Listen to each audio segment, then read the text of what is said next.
Ya, baik. Bismillahirrahmanirrahim. Assalamualaikum warahmatullahi wabarakatuh.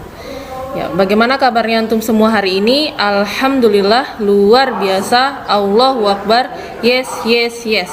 Ya, baik. Alhamdulillah, alhamdulillahirabbil alamin. Puji dan syukur senantiasa kita panjatkan kehadirat Allah sehingga pada hari ini kita bisa kembali melaksanakan pembelajaran kita, yaitu kita melanjutkan pembelajaran kita sebelumnya, masih di tema 1, subtema 2, pembelajaran 6 bersama dengan Bu Fatma. Tapi seperti biasa sebelum kita mulai pembelajaran, jangan lupa untuk berdoa terlebih dahulu. Baik, jika antum sudah selesai berdoa, kita lanjut pembelajarannya. Ya, kemudian what itu apa ya?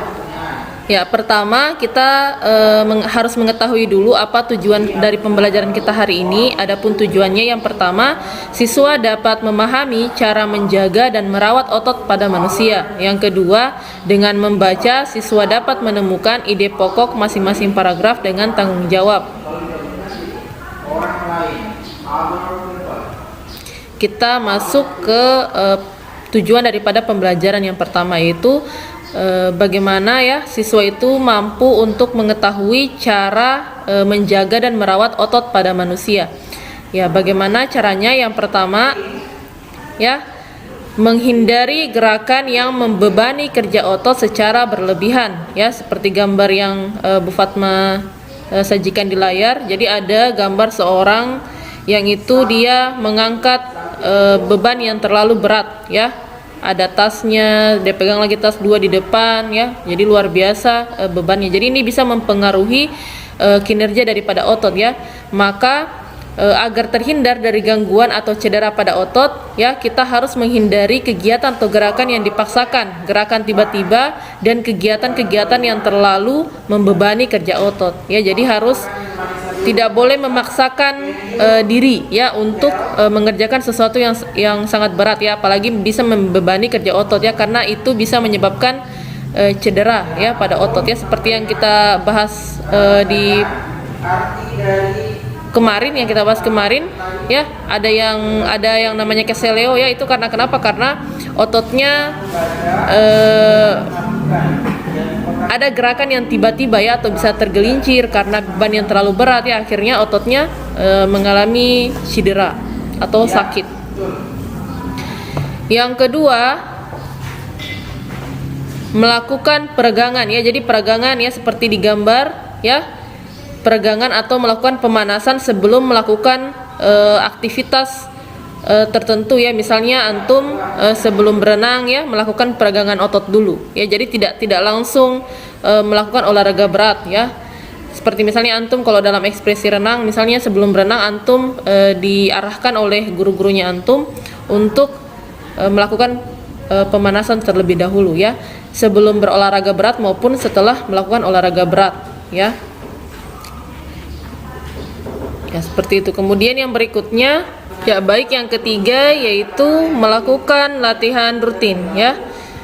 Latihan rutin ini dapat dilakukan dengan beban maupun tanpa beban. Bisa dilakukan di dalam maupun di luar ruangan, ya. Misalnya jogging, bersepeda, latihan kebugaran di pusat kebugaran, dan juga masih banyak jenis-jenis olahraga yang lain. Antum juga bisa melakukan latihan rutin ini di rumah. Contohnya misalnya antum membantu umi atau abinya antum mencuci piring, ya, atau membantu bersih-bersih di rumah. Nah, itu juga bisa menjadi bagian daripada latihan rutin yang antum bisa lakukan untuk tetap menjaga dan merawat otot, ya. Berikutnya, memenuhi kebutuhan cairan tubuh, ya. Jadi kebutuhan cairan setiap orang itu berbeda-beda. Sedikitnya mengkonsumsi 6 gelas air sehari agar dapat menjaga kesehatan tubuh. Cairan dapat membantu otot melemas setelah berkontraksi serta dapat melembabkan sel-sel otot sehingga tidak mudah mengalami ketegangan, dan juga air bisa menambah metabolisme daripada tubuhnya antum, ya, sehingga tubuhnya kita bisa sehat. Jadi bukan hanya sekedar aktivitas olahraga yang kita lakukan, tetapi juga harus rajin-rajin minum air putih, ya. Biasanya pagi, ya, setelah bangun tidur, kemudian sebelum tidur, ya, bisa menjadi rutinitas kita untuk selalu meminum air, ya, untuk memenuhi kebutuhan cairan tubuh. Kemudian berikutnya lagi kita lihat ya. Ya, mengkonsumsi makanan yang bergizi dan bermanfaat bagi otot ya. Ya, ada banyak jenis makanan yang mengandung gizi yang baik bagi otot ya, khususnya untuk pembentukan otot ya. Jadi dalam mengkonsumsi makanan juga kita harus memperhatikan komposisi ya, komposisi makanan ya. Kita memakan makanan yang mengandung serat ya, kemudian yang mengandung serat, karbohidrat ya, dan juga yang mengandung protein. Jadi protein itu sangat bagus untuk dalam pembentukan otot ya, pembentukan dan perawatan massa otot. Contohnya itu misalnya kalau makanan-makanan yang mengandung protein ada putih telur ya, susu, ikan, sayur brokoli ya, dada ayam, daging sapi, minyak ikan, keju, kacang almond, kacang Arab ya, dan juga masih banyak jenis-jenis makanan yang lain. Dan juga antum tetap harus memperhatikan bagaimana adab-adab dalam makan ya, adab-adab dalam makan ataupun minum, karena juga ternyata diteliti di kesehatan ya, tentang masalah kesehatan, bahwa adab dalam mengkonsumsi makanan ataupun minuman itu bisa mempengaruhi tubuh ya. Jadi kalau kita mengkonsumsinya dengan adab yang baik, dengan cara-cara yang baik ya, maka tentu akan membawa pengaruh positif bagi tubuhnya kita ya. Dan juga jangan lupa berdoa sebelum dan sesudah makan.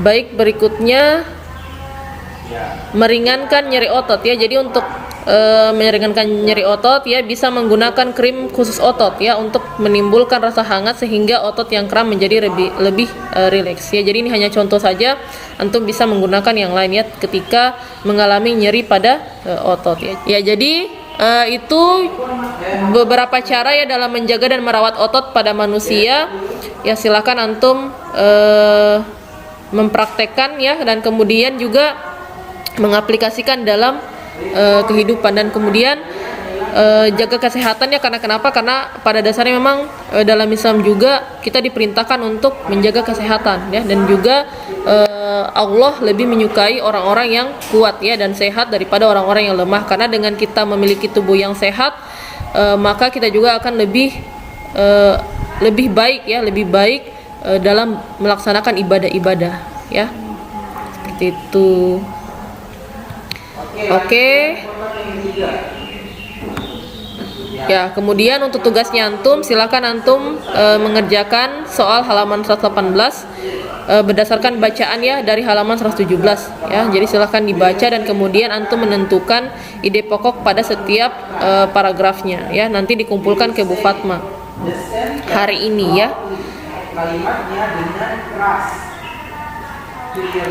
Ya baik, mungkin itu saja yang bisa Bu Fatma sampaikan. Jazakumullah khairan katsiran kepada antum yang telah menyimak pembelajaran hari ini. Semoga apa yang Bu Fatma sampaikan bisa bermanfaat untuk antum dan juga untuk keluarganya antum. Bu Fatma ucapkan banyak terima kasih, dan Bu Fatma tutup dengan ucapan Assalamualaikum warahmatullahi wabarakatuh.